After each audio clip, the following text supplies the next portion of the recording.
Press the power switch on the button of the robot to power it on. Simultaneously press and hold Start, Stop, and Return to Charging Base button until you hear 2 beeps from the robot. The LED indicator will flash quickly. Launch Kyvol on your mobile device after registration. Tap Add Device. Select Kyvol E20. Tap The indicator is flashing quickly.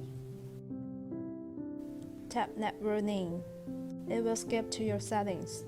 Tap Wi-Fi. Choose a working 2.4 GHz Wi-Fi. Connected. Go back to the Kyvol app. The Wi-Fi that you just connected to will be listed. Enter the correct password. Your robot E20 is connecting to Wi-Fi.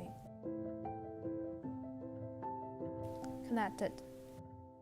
The LED indicator on the robot will stay solid blue, and the Wi-Fi connection via standard mode has been finished.